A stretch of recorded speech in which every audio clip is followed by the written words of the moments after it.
Olá, alunos do nono ano. Vamos iniciar o estudo da semana 4 do PET 5. Unidade temática: Modernização, Ditadura Civil-Militar e Redemocratização. O Brasil após 1946. E o objeto de conhecimento: os movimentos da contracultura no Brasil e no mundo. O que foi a contracultura, né?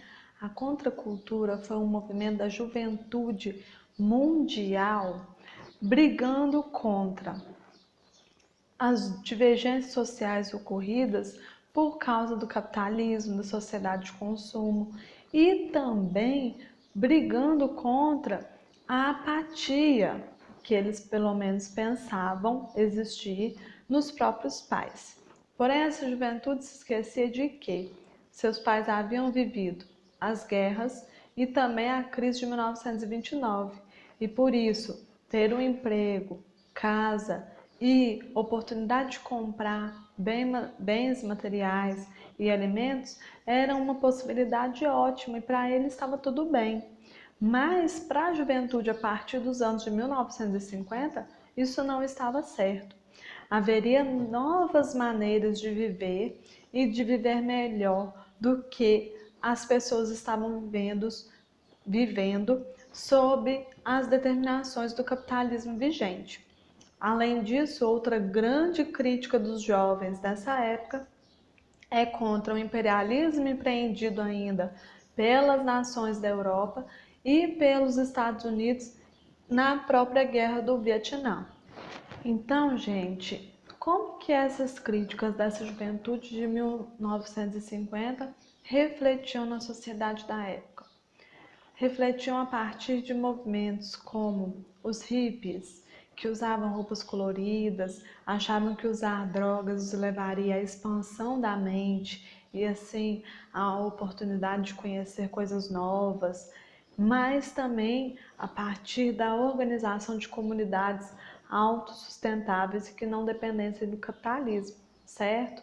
Outro movimento ocorrido nessa época, que é visto como contracultura, são os movimentos negros, que pediam pelo fim do racismo e a igualdade entre os negros e brancos.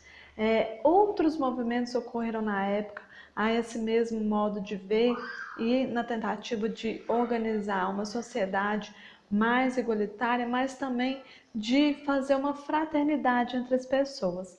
É o exemplo dos festivais de música na época.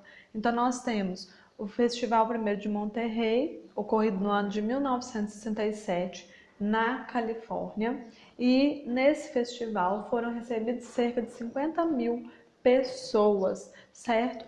E um outro festival da época que abrangeu muita gente e é muito famoso, se nós pensarmos até hoje, é o Woodstock, que foi um festival a partir do qual recebeu 400 mil pessoas que se acamparam de forma improvisada em uma fazenda no estado de Nova York e lá compartilhavam alimentos, além de ouvir o rock, que era o estilo musical da época e que refletia essa rebeldia, essa contracultura dos jovens na época, certo?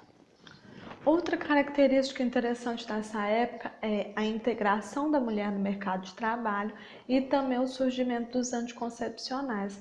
A partir disso, a mulher podia planejar quando ter filhos e quantos filhos ter. E por isso também, por ela estar envolvida no mercado de trabalho, passou a ocorrer os movimentos feministas em busca da igualdade entre as mulheres e os homens na época, né?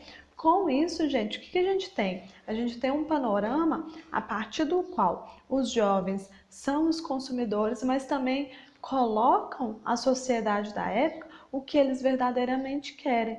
E aí muitos deles também passam a denunciar esse consumismo buscando a ideologia socialista como um meio para o fim das desigualdades sociais.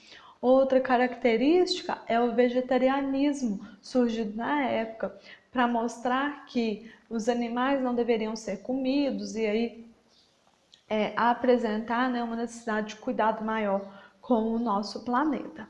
Ok, gente? Interessante dessa época é que no Brasil nós temos uma banda que acaba retratando essa época numa música. A música se chama Era um Garoto que, como eu, amava os Beatles e os Rolling Stones. Nessa música há uma crítica social sobre essa época dos anos 50, 60, pós-Segunda Guerra e Guerra Fria, a partir do qual, né, coloca a situação dos jovens que eram regimentados para a guerra e perdiam suas vidas por lá. Essa canção foi gravada aqui no Brasil pelos Engenheiros do Havaí no ano de 1990, no disco O Papa é Pop. Porém, ela é uma regravação da versão do grupo Os Incríveis e o compositor original dessa música é o italiano Gianni Morandi. Ele fez essa música no ano de 1944, justamente com esse objetivo, o de denunciar os governos autoritários e imperialistas da época. Certo, pessoal? Então, sugestão para vocês ouvirem aí a música Era um Garoto que, como eu, amava os Beatles e os Rolling Stones. Busca lá, ouve que é música boa, vale a pena. Gente, espero ter sanado as dúvidas de vocês e até a próxima.